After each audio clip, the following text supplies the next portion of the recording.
అందరికీ నమస్కారం అండి. వైఫ్ ఆఫ్ సూర్య కథకు స్వాగతం.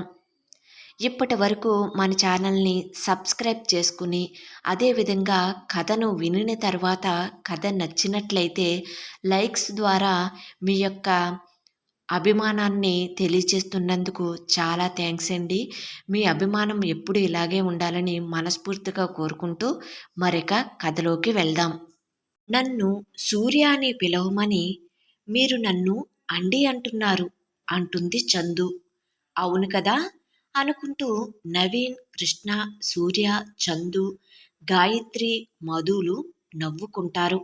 అప్పటి నుండి ఈ ఆరుగురు మంచి స్నేహితులవుతారు. ఆ రోజు రాత్రి సూర్య మంచంపై పడుకుని ఒక చేతిని తల క్రింద పెట్టుకుని మరొక చేతిని పొట్టపై వేసుకుని పైకి గాలిలోకి చూస్తూ చందు అందమైన ముఖాన్ని, తనకి థ్యాంక్స్ చెప్పిన సన్నివేశాన్ని గుర్తు చేసుకుంటూ తనలో తాను మురిసిపోతూ ఉంటాడు. ఇక్కడ చందు కూడా సూర్యను గుర్తు చేసుకుంటూ ఉంటుంది. ఇంతలో చందు ప్రక్కనే నిద్రపోతున్న గాయత్రి చందుపై కాలు వేస్తుంది. ఆ బరువుకి తన ఊహల నుండి తేరుకున్న చందు, అయినా నేను ఆ అబ్బాయి గురించి ఎందుకు ఆలోచిస్తున్నాను, అంత అవసరమేముంది అనుకుంటూ తలపై కొట్టుకుని తనపై వేసిన గాయత్రి కాలును ప్రక్కకు తొలగించి తాను కూడా ఒకవైపుకు తిరిగి నిద్రపోతుంది. ఒకరోజు రాజారావు తన భార్యతో కలిసి సూర్యాని చూడటానికి హాస్టల్కి వస్తాడు. క్లాస్ రూమ్కి ప్యూన్ వచ్చి, సూర్య వాళ్ళ పేరెంట్స్ వచ్చారు సార్, ప్రిన్సిపల్ సార్ సూర్యాని పంపమని చెప్పటంతో, సూర్య నీకోసం మీ పేరెంట్స్ వచ్చారట, వెళ్ళు అని పర్మిషన్ ఇస్తారు లెక్చరర్. ఆ మాట వినిన సూర్య ఆనందంతో బయటకు వెళ్తాడు.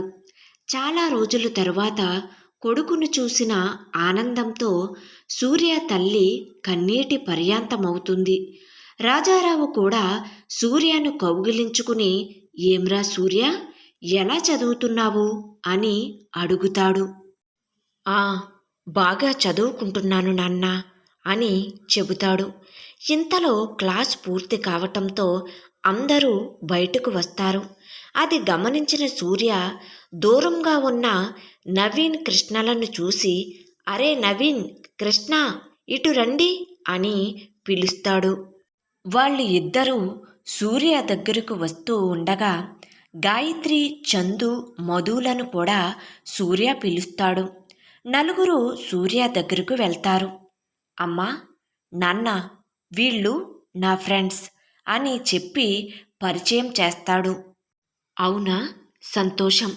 చూడండి బాబు, మా సూర్యకి కొంచెం కోపం ఎక్కువ. ఏదైనా తెలియక మీ మీద ఎప్పుడైనా కోప్పడితే క్షమించండి అంటుంది సూర్య తల్లి. అయ్యో అదేం లేదండి, సూర్య లాంటి మంచి ఫ్రెండ్ దొరకటం మా అదృష్టం అని నలుగురు చెబుతారు. వాళ్ళు హాస్టల్కి తిరిగి బయలుదేరుతూ, సరే సూర్య, నువ్వు మాట్లాడిరా, మేము వెళ్తాం అని చెబుతారు. సరే, మీరు ఆ పెద్ద చెట్టు క్రింద వెయిట్ చేయండి, వచ్చేస్తాను అంటాడు సూర్య. వాళ్ళు వెళ్ళిన తరువాత, ఏంటి సూర్య, ఆడపిల్లలతో స్నేహం? అదేం లేదు నాన్న, మామూలుగానే, జస్ట్ ఫ్రెండ్స్ అంతే అంటాడు సూర్య. జాగ్రత్తగా ఉండు అంటాడు రాజారావు.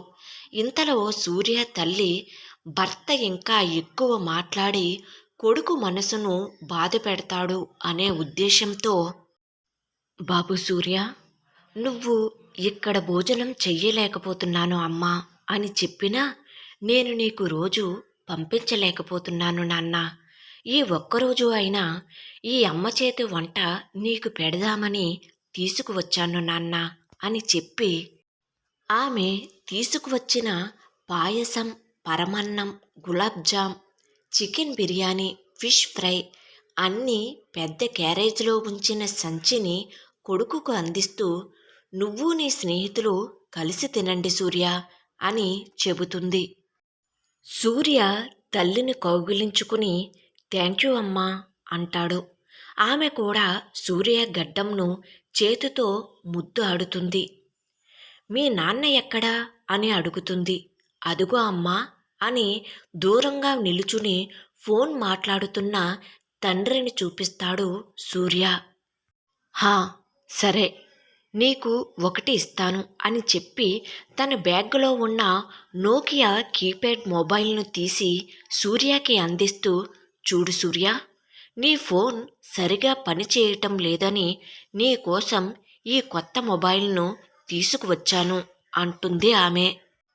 అయ్యో, నాకు ఎందుకు అమ్మా, ప్రస్తుతం అంత అవసరం లేదు అంటాడు సూర్య. లేదు సూర్య, తొందరగా తీసుకో, మళ్ళీ మీ నాన్న చూస్తే కోప్పడతారు అని చెప్పి సూర్య చేతిలో ఫోన్ ఉంచుతుంది ఆమె. రాజారావు ఫోన్ మాట్లాడటం పూర్తి చేసుకుని భార్య కొడుకుల దగ్గరకు వస్తాడు. అయ్యిందా మీ ముచ్చట్లు అంటాడు రాజారావు. ఆ నాన్న అంటూ టక్కున తల్లి ఇచ్చిన ఫోన్ను జేబులో పెట్టుకుంటాడు సూర్య అతనికి కనిపించకుండా. మేమిక బయలుదేరుతాం అని చెబుతాడు రాజారావు. సరే నాన్న అని చెప్పి వారిని సాగనంపి, నా కోసం ఫ్రెండ్స్ ఎదురు చూస్తూ ఉంటారు ఆ చెట్టు దగ్గర అని చెప్పి గబగబా నడుచుకుంటూ తన స్నేహితుల దగ్గరకు చేరుకుంటాడు సూర్య. తన రాక కోసం ఎదురు చూస్తూ ఉన్న స్నేహితులను ఉద్దేశిస్తూ, చూడండి ఫ్రెండ్స్, ఈరోజు మీరు మెస్లో భోజనం చేయవలసిన అవసరం లేదు, ఇందా ఇది తీసుకోండి అని కొన్ని బాక్సులను గాయత్రికి అందిస్తాడు సూర్య. వద్దు, తీసుకోవద్దు అన్నట్టుగా గాయత్రి చేతిని వెనకకు లాగుతుంది చందు. వద్దు సూర్య, మేము ఈరోజు నాన్ వెజ్ తినం అని అబద్ధం చెబుతుంది చందు. చందు అలా తన నోటితో వద్దు అని చెబుతున్నా ఆ మాటల్లో నిజం లేదు అని గ్రహిస్తాడు సూర్య. ఇది ఏంటి, లేనిపోని సెంటిమెంట్లు పెట్టి నా నోటి దగ్గర విందు భోజనాన్ని కొట్టేలా ఉందే అని మనసులో అనుకుంటూ పెదవి విరుస్తుంది గాయత్రి. మరి సూర్య ఇచ్చే ఆహారంను చందు తింటుందా లేదా? వైఫ్ ఆఫ్ సూర్య కథ కొనసాగుతుంది. కథ నచ్చినట్లయితే తప్పకుండా లైక్ చేయండి. అదేవిధంగా సబ్స్క్రైబ్ చేసుకుని మన ఛానల్ని ఎంకరేజ్ చేయవలసిందిగా మనస్ఫూర్తిగా కోరుకుంటున్నానండి. కథ ఎలా ఉంది అనేది కామెంట్ రూపంలో తెలియజేయవలసిందిగా మనస్ఫూర్తిగా కోరుకుంటున్నాను. Thank you.